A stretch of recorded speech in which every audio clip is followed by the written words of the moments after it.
Splatter was anxiously waiting at Knapford Station. His brother, Dodge, was coming home from the works after receiving a new paint job. "I'm so nervous to see Dodge again." "Everyone is. Ever since you two switched to the good side, both of you have been very kind." "Thank you, Duck. And you Steamies have been so kind in letting us join." "But," started Duck soberly, "maybe there was a disaster at the works. Don't be surprised if Dodge comes back with an extra set of wheels. Or a funnel." "Don't start, Duck. I'm already so nervous. Thinking about mishaps wouldn't do me any good," said Splatter.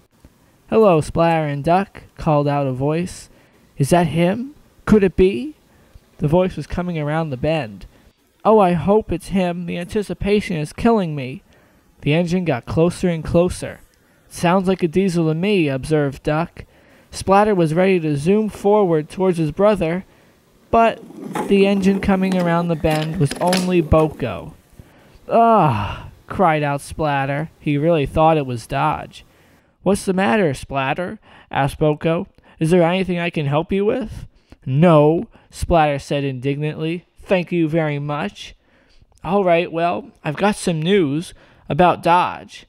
By this time, Splatter was all ears. "I've heard through the grapevine that he's on his way. He sure sounds happy to be coming back.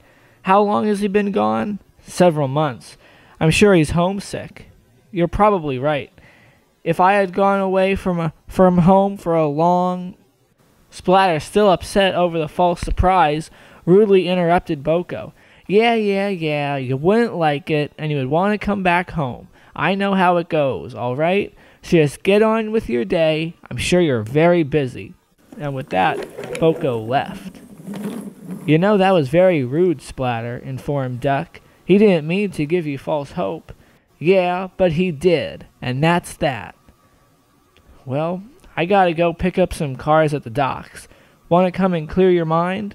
Thanks for the offer, but I'll stay here. I want to be here when Dodge makes his triumphant return." On his way to the docks, he spotted BoCo in a siding. Just then, Duck got an idea. Pulling up to the diesel, Duck started a conversation. "Splatter was pretty rude to you earlier." "He most definitely was, but I'm okay with it.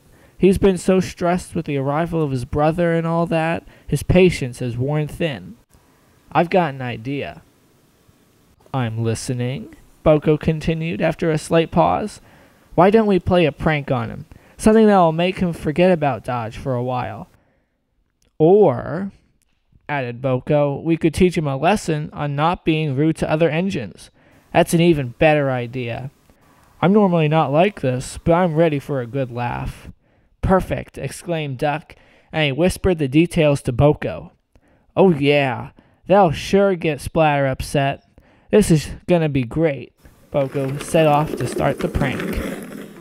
He saw Splatter, still at Knapford Station, waiting anxiously. He pulled up beside him and began. "Hey, Splatter, is Dodge home yet?" "Not yet. It's been so long." "Yes, it has been. But I've got some news." "Oh?" inquired Splatter.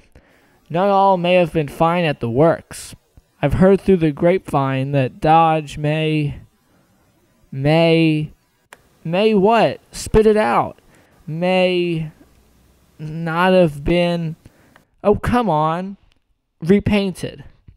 "What?" "He, for all I've heard, was repaired, but not repainted." "But that was part of the deal. They can't back down on that now." Oh. "Bingo," BoCo mumbled. "My plan is working." "Ahem. You mean our plan?" said Duck.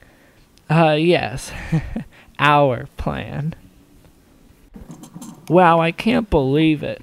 Dodge will never be the same." "What about Dodge? Is he here yet?" "No, Duck, it's bad. It's very, very bad." "What's wrong?" "The railway is back down on their promise to repaint Dodge." "Well, I've heard through the grapevine." "Enough with the grapevine.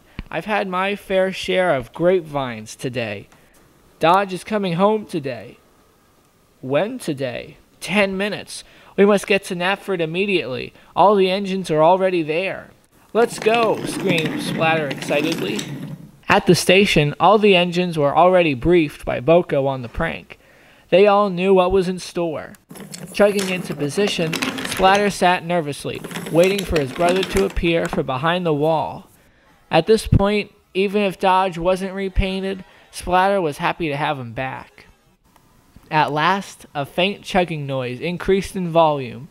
The rail started to tremble and, suddenly, Dodge appeared around the corner. Splatter was shocked with what he saw.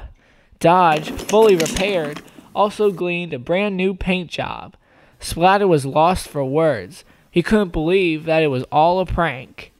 "You see, Splatter," BoCo said, "you shouldn't believe what you hear through the grapevine. And you should always be nice to the other engines.